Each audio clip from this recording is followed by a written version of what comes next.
So, Dele, jetzt lasse ich auch mal die Kameras laufen. Aber ich sage jetzt nicht nochmal dasselbe, was Klaus gesagt hat. Nur so viel, heute ist Mittwoch und wir haben die letzten 2 Tage anders verbracht als auf dem Motorrad. Mehr oder weniger den ersten Tag nur in der Bude und den zweiten Tag sind wir mit der Eisenbahn nach Obern gefahren. Nach oben. Ja. Und Klaus hat es ja eben schon gesagt, wir haben uns die Stadt angeschaut. Das war super.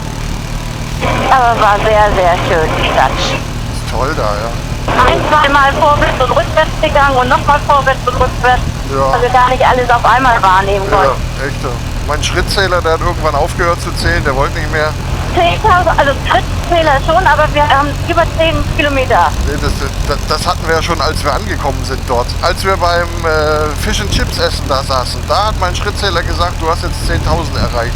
Und das war Schritte, ja. Ja, ich spreche von Kilometer. Mit einem Schritt machst du nicht 1 Kilometer, das wäre mir neu. Ja, ich schon.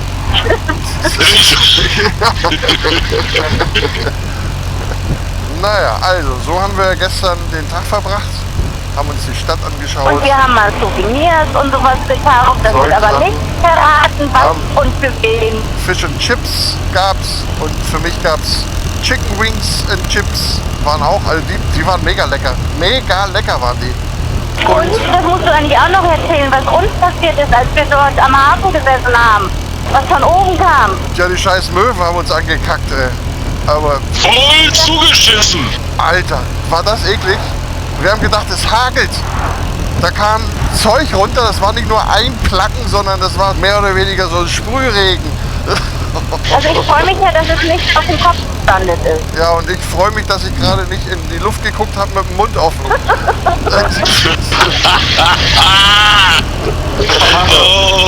Eine Möwe hat es geschafft. Das war ja so eine Clusterbombe. Ja, eben. Streubombe. Obwohl die ja verboten sind. Ja, die lagen ganz in der Luft, gezählt und dann zielsicher auf alle 4 runter. Alter, eklige Kackviecher, ey. Aber ehrlich. Die haben ja sowieso schon so einen grenzwertigen Charakter, die Möwen, ne? Aber das dann gibt einem noch einen Rest, ne? Na gut, und jetzt sind wir unterwegs Richtung diese eine Stelle, wo Bond und Q standen und sich die Bude von Bond angeguckt haben, von oben aus. Bond und M, ne? M, ja, nicht Q. M, richtig. Ja, genau so ist es. Wir fahren heute zum Skyfall-Spot, einem der bekanntesten Drehorte des gleichnamigen 007-Streifens und wollen von derselben Stelle den Glen Etive hinunterschauen, genauso wie es Bond und M zusammengetan haben. Da sind wir in der letzten Episode schon ziemlich dicht dran vorbeigekommen, aber die Lasagne hat gerufen. Auf unserem Weg dorthin wollen wir links von der A85 abbiegen und die Single-Track Road B8074 durch den Glen Orchy fahren. Das einstige Stammland des berühmt-berüchtigten McGregor-Clans. Und jeder, der den Film Rob Roy gesehen hat, der hat auch schon mal davon und von The Bridge at Glen Orchy gehört. Rob Roy McGregor wird ja noch in einem kommenden Motovlog eine Rolle spielen, wenn wir auf unserem Weg nach Stirling sein Grab in Bolwedder besuchen fahren. Aber dazu dann später mehr.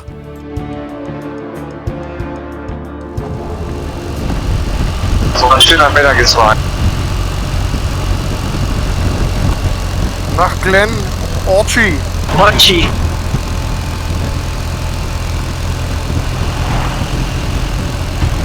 Genau. Da jetzt links. Achtung, das wird eine Single-Track Road, da müsst ihr bitte darauf achten, dass mit dem Gegenverkehr muss man sich dann arrangieren. Mit Ausweichbucht. Kennt man ja. Ja, aber wir fahren nicht so schnell. Da steht ein alter US-Jeep. Kann er behalten. Schick, schick. Mit Hängern. Alter Willis-Jeep. Da stand Da auch standen ein alte Motorräder. Genau. Ja, mit Beiwagen. Und ein Beiwagen auch noch. Ja. Oh, cool. Oh, das noch. Oh, das noch. Der hat auch bestimmt noch eine Zimmerflak gehabt. Zimmerflak? Das ist eine Luger 08, das ist der Zimmerflak. Was für ein Ausblick, ey. Also, wir fahren ja eigentlich links, ne? Man fährt also, wenn einer entgegenkommt, nicht in die rechte Ausweichbucht rein. Nee. Das ist die Ausweichbucht für alle entgegenkommen. Ne? Also sowas wie das hier, da reinfahren. Ne? Beim ersten Schottland-Besuch ist Klaus dann, weil er den Platz machen wollte, rechts rüber gefahren. Der hat geguckt wie ein Schaf. Aber das Tourist, ey. Der fühlte sich in seiner Ehre gekränkt. Ja, na, der wusste, dass es Touri ist. Ja. Also die Touris wieder, guck dir, echt, keine Ahnung wieder. So, das ist also eine dieser berüchtigten Single-Track-Roads. In Deutschland wird es sagen Feldweg, ne? Ja, genau. Oder Waldweg. Das ist nichts Außergewöhnliches. Es ist kein Alleinstellungsmerkmal für England oder Schottland. Gibt es bei uns auch solche Wege. Nur sind die bei uns meistens nicht erlaubt zu befahren. Ja, bei uns hast du aber nicht so viel Moos an den Bäumen. Ist das hier geil, ey. Das ist richtig schön.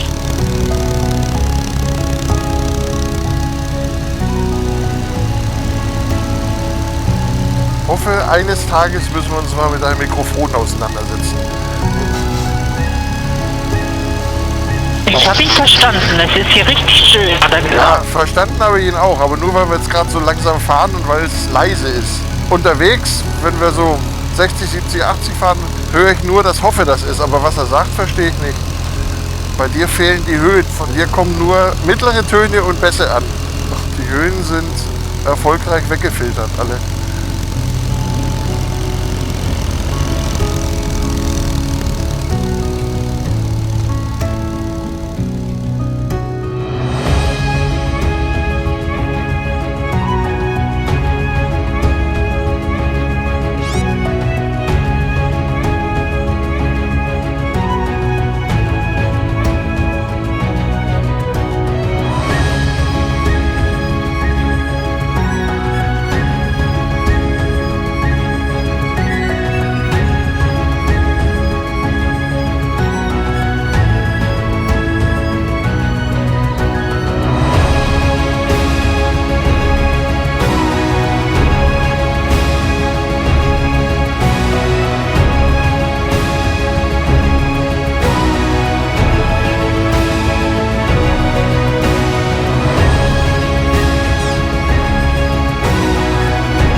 Also, das war jetzt schon sensationell. Sensationell da gerade. Ja. Echter.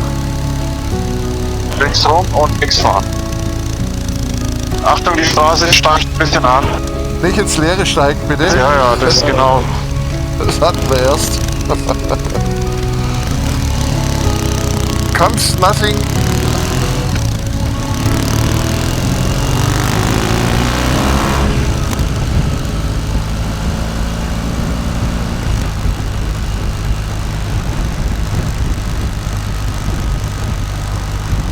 Bridge of Orchy Hotel.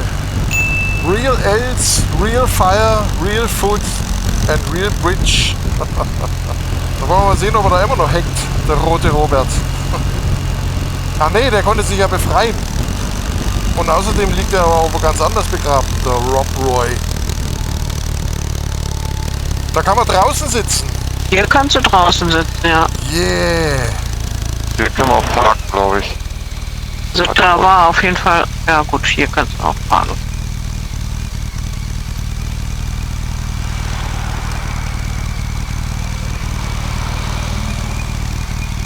Darfst absteigen, Schatzi. So, kurze Pause. Mal sehen, ob es auch einen Real Kakao gibt. Nach seiner Ächtung 1712 zog sich der Jakobit Rob Roy tiefer in die Highlands zurück. Dort hätte er relativ ruhig leben können. Die Lowland-Behörden hätten ihn dort kaum erreicht. Aber MacGregor war eben kein ruhiger Mann und so zog er es vor, seinen Guerillakrieg gegen den Duke of Montrose weiterzuführen. Im Film befiehlt der Duke, den Outlaw an der nahegelegenen Bridge of Glen Orchy aufzuknüpfen. Ob damit diese Brücke gemeint ist, spielt eigentlich gar keine Rolle, aber fest steht, dass sie erst 1751 gebaut wurde. Da war Rob Roy allerdings schon lange tot, nachdem er 1734 friedlich zu Hause in Bolvidder gestorben war. Robert Roy McGregor hat also mit dieser Brücke nichts zu tun. So, und jetzt geht es von den Jakobiten weiter zu einem anderen Jakob. Jakob Bond. Naja, auf Englisch heißt er natürlich James Bond.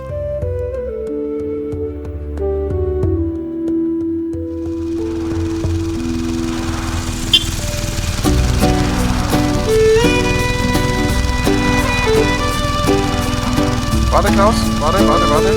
Ja. Okay, jetzt.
Da sind wir am Eingang der Skyfall Road, die ja eigentlich Glen Etive Road heißt und uns durch den gleichnamigen Glen zu der berühmten Stelle hinunterführt, die in James Bond 007 Skyfall als Kulisse diente.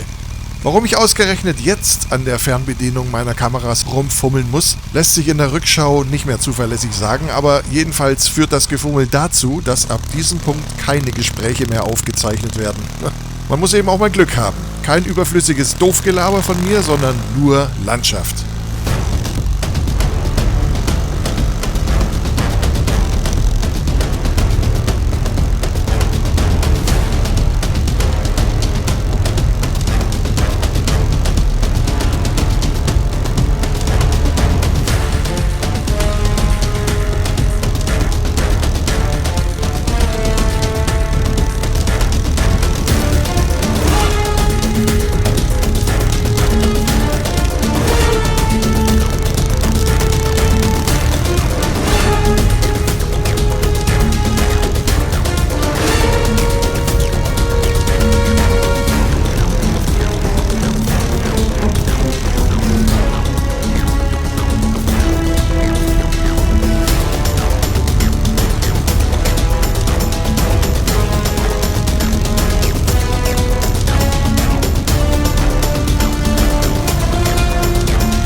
Ja, wer sich sicher ist, den Film und die darin vorkommende Stelle genau zu kennen, der hat es natürlich nicht nötig, sich im Vorfeld nochmal kurz zu informieren, um dann vor Ort genauestens im Bilde zu sein.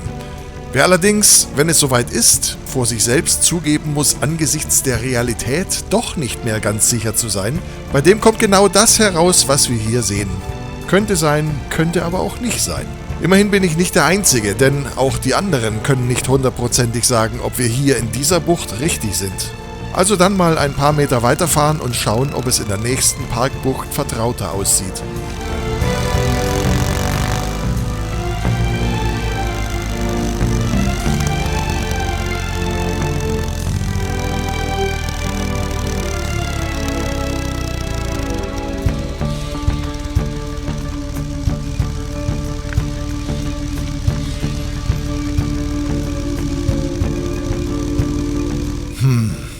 War das hier?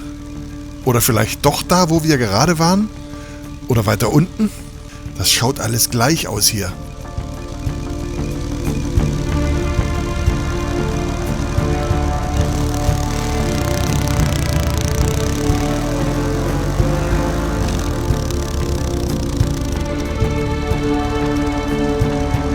Das ist sie, die Stelle, wo Bond und M standen. Aber das merkt von uns natürlich niemand und so fahren wir eben weiter.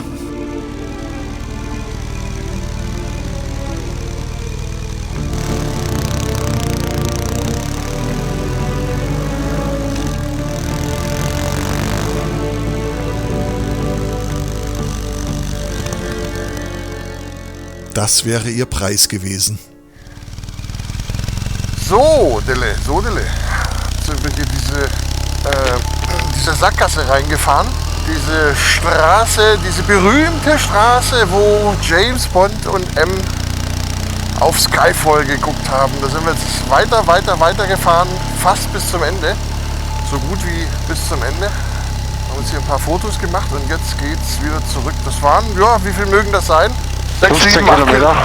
Bis zur Hauptstraße? So weit war das? Ich hätte jetzt Ja, bestimmt. Okay. Naja, wir werden es ja nachher sehen und ich kann es jetzt schon einblenden. Also es ist ein richtig tolles Tal hier, wo der Bach, der da unten fließt, in den Fjord reinfließt, der nach Tinalt runtergeht. So, Vorsicht, hier liegt ein bisschen Schotter, loses Zeug. Sind alle da? Ja. Ja. Das war jetzt nur zweimal ja. Ja, ich bin ja hinter dir. Achso. Ja, da wohnt tatsächlich jemand hier unten. Also das hier ist tatsächlich am Arsch der Welt, ne? Am Arsch der Welt ist das. Also, Aber noch 50 Kilometer weiter. ja, und noch ein Stück weiter, genau. Wo wohnt sie? Am Arsch der Welt und dann noch Zweimal links. und dann noch weiter.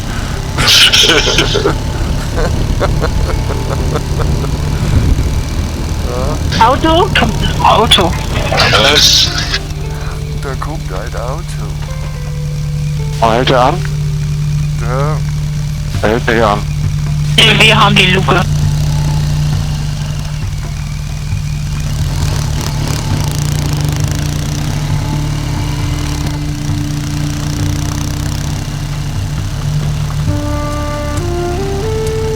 tja, das ist eine dieser berüchtigten Single-Track-Roads. Und die haben hier alle paar 100 Meter so Ausweichbuchten. Und die Herausforderung besteht darin, die richtige Ausweichbucht zu erwischen. So wie jetzt. So wie jetzt, genau. Und das gilt auch für den Gegenverkehr.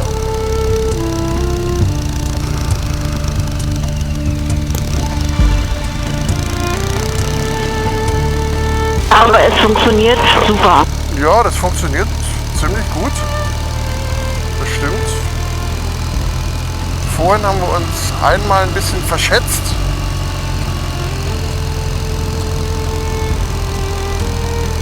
Aber prinzipiell ist das hier, wenn jeder ein bisschen mitdenkt, das ist kein Problem. Habt ihr irgendwas entgegen? Nein, komplett. Gut. Soweit ich schaue.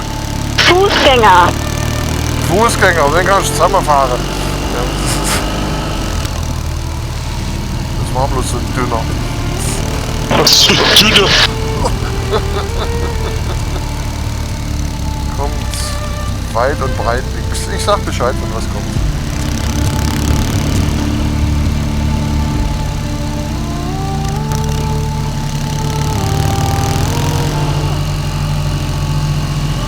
Zwei Fußgänger.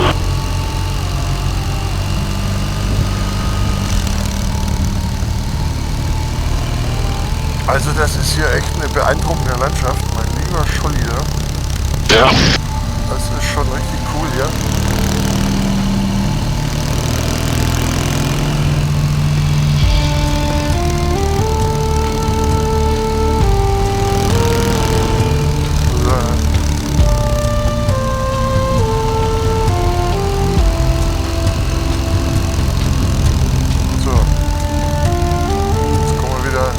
Wieder an dem Haus vorbei, das ungefähr da steht, wo Skyfall im Film steht.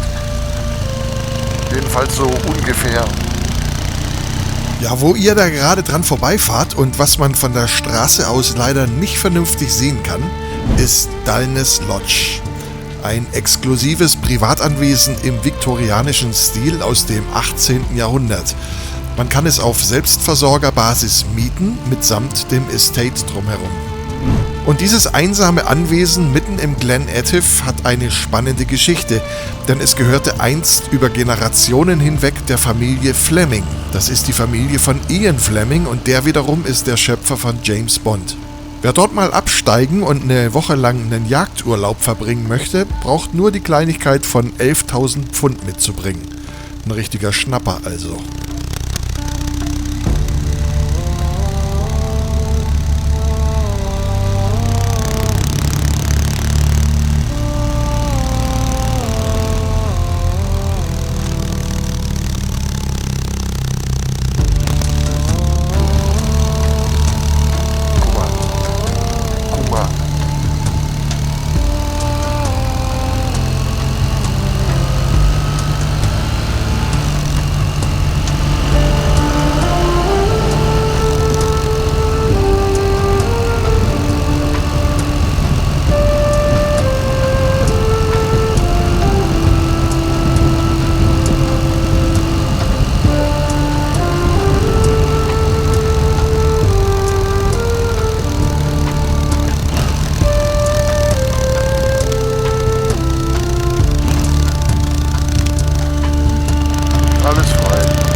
Rausfahren haben wir wohl mehr Glück mit Verkehr als beim Reinfahren.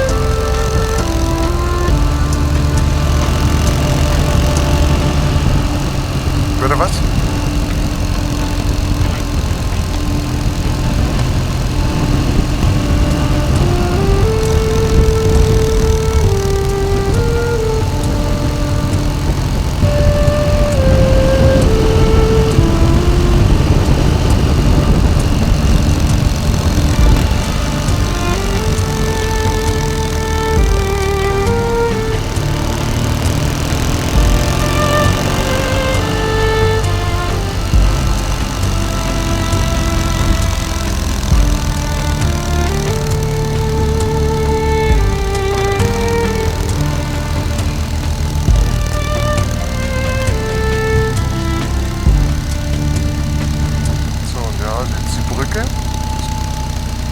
Ich meine, die Brücke sieht man in der Szene.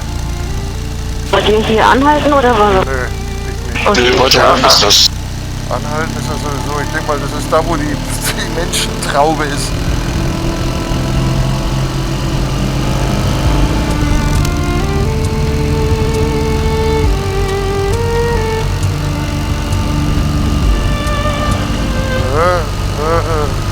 Das ist Da wo die zwei stehen, wo die stehen, ist das Bier sein.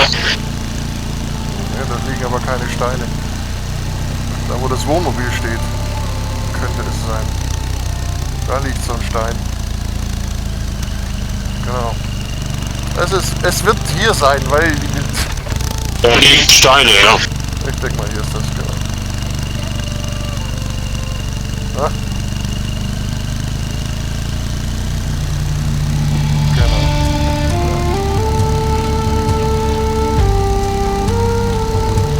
Na gut, also hier wäre das gewesen, aber die ganzen Wohnmobil-Leute, die verhageln halt so ein bisschen ein schönes Foto. Ist ja auch kein Problem, wir sind ja nicht alleine auf der Welt. Entweder man hat Glück oder die anderen.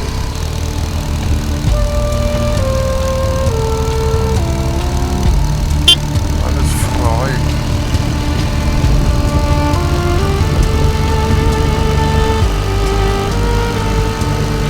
Tja, da waren wir auch mal hier, ne? Nicht bloß der alte Jimmy.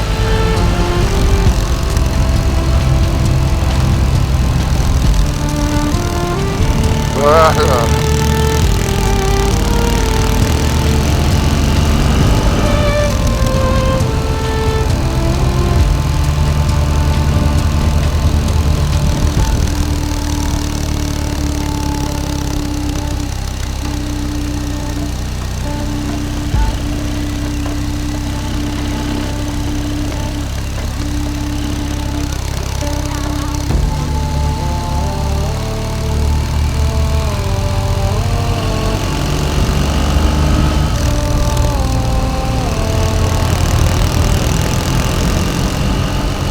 Also ich sehe die Hauptstraße schon auf dem Navi.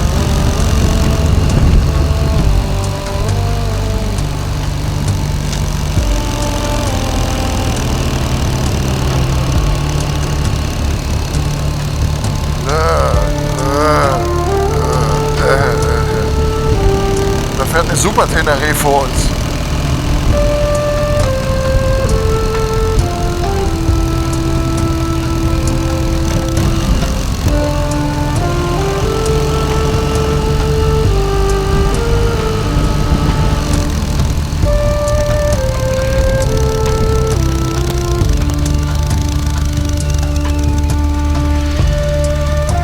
Kerle, verhalten noch ein bisschen vor. Wir sind hier zu fünft. Ah, checkt's nicht. Ja.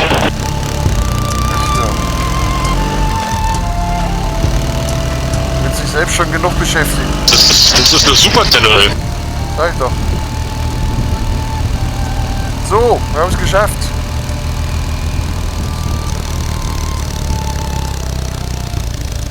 So, Lucky auf Tacho. Tatsächlich 15 Kilometer vom Wendepunkt da hinten raus.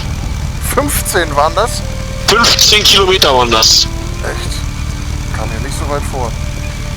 Und 187 sind rausgefahren und jetzt habe ich 202.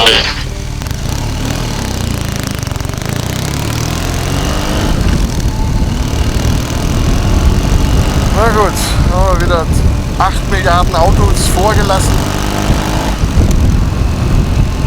Da unten waren wir jetzt gerade drin. In dem Tal.